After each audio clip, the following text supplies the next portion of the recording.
Hey guys, driving out here in the garden. I am in zone 9B, although I think technically I'm in a little microclimate that is a bit cooler than a 9B. But anyway, so most of the garden is harvested, and that leaves finally time for my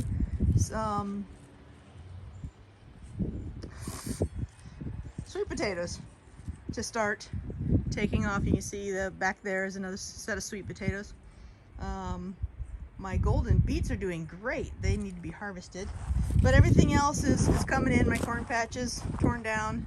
The wind has wreaked havoc on this, so I got to come out and clean that up. But so this is the fall harvest garden, and it is not particularly attractive. This is probably the ugliest time of year for a garden, but I wanted to share with you a project update, and I mentioned this once before. So these are the beds on this side.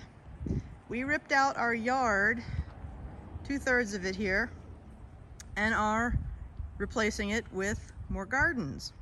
Now in this space here, I'm going to be basically mirroring these beds.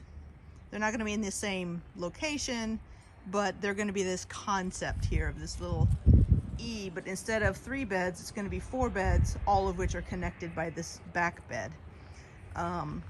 So that is what is going to go in this first space here, which is still a work in progress. So we're sorting through and getting rid of the sod, but this was a giant mound and now it's a whole lot smaller.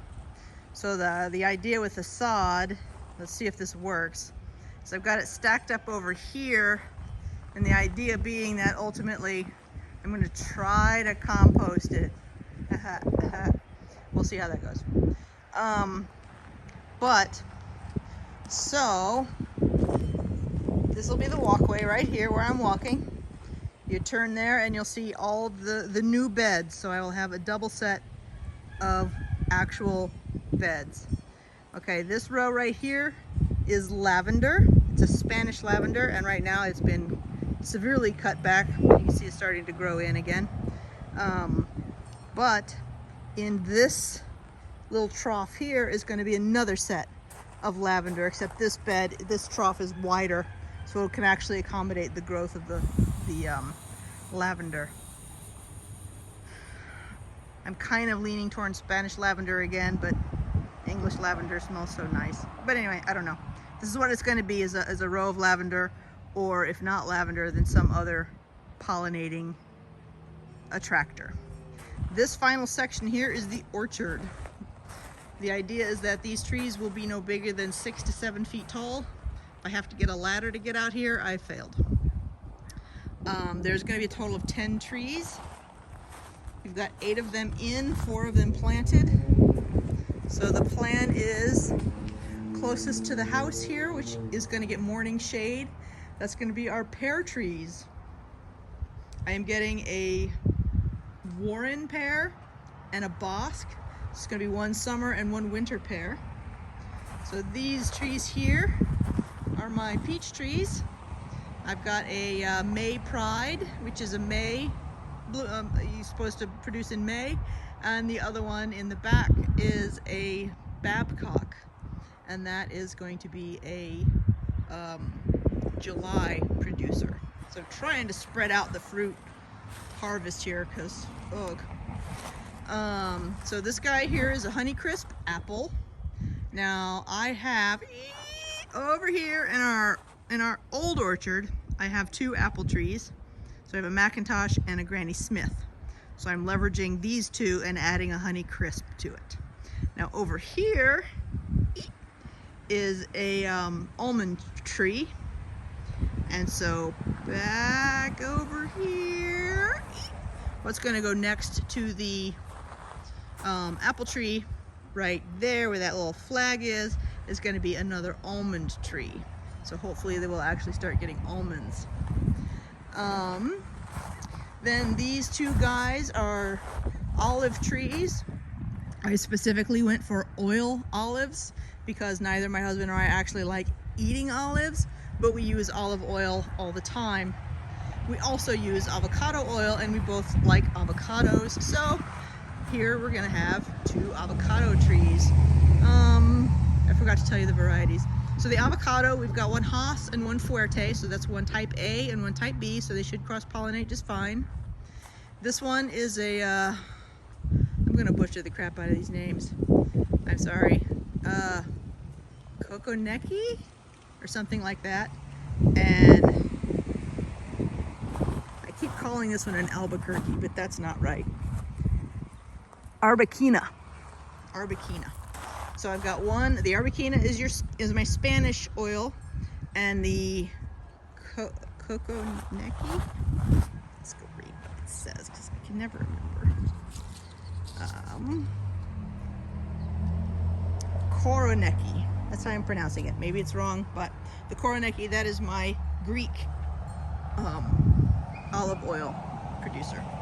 And so this area here, I've got the comfrey that just got ordered.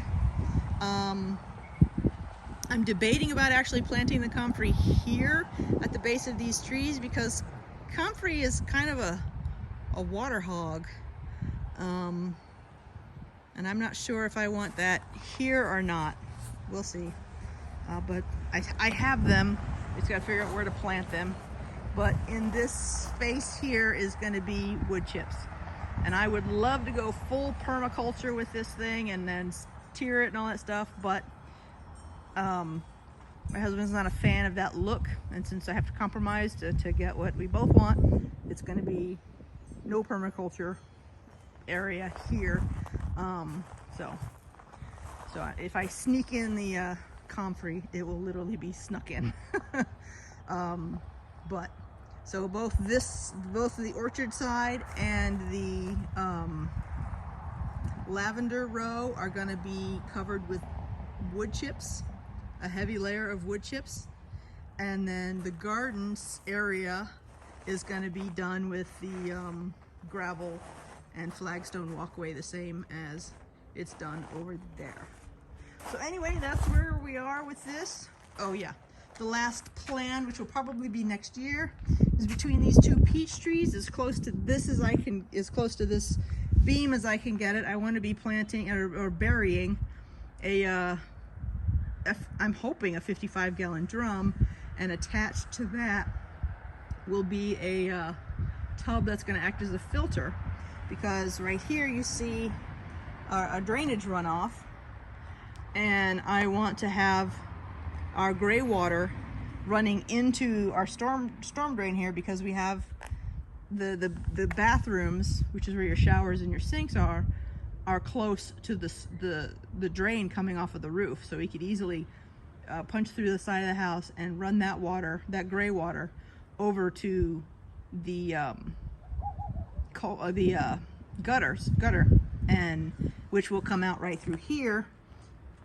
And then there's a pipe that runs along here all the way out, and it starts to turn in and goes over there and then into the driveway and then out to the road.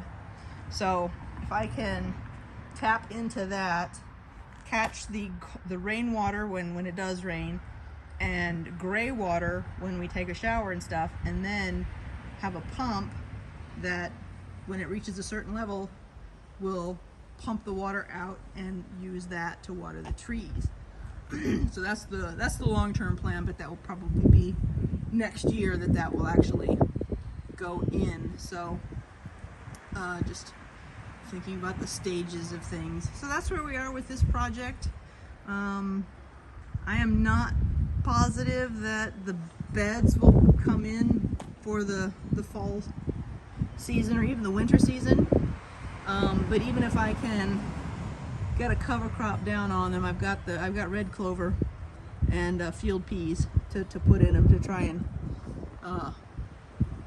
get them ready for the spring, so that way I'll have all the beds ready and then ready to go into production next season. So yeah, that's where we are with this. I'm very excited. Very happy to see progress being made on it. It's so cool to see these trees coming in. It'll probably be 2 to 3 years before we actually see anything, and longer for the avocados, but yeah. So anyway, that's where we are. And that has taken away a lot of time from I don't think I'm going to do much of a fall garden this year because the focus is elsewhere. So I'm just going to let it, I'm going to throw cover crops down on the beds and just let them have at. And then next spring, everything should be good to go. And there you go. All right.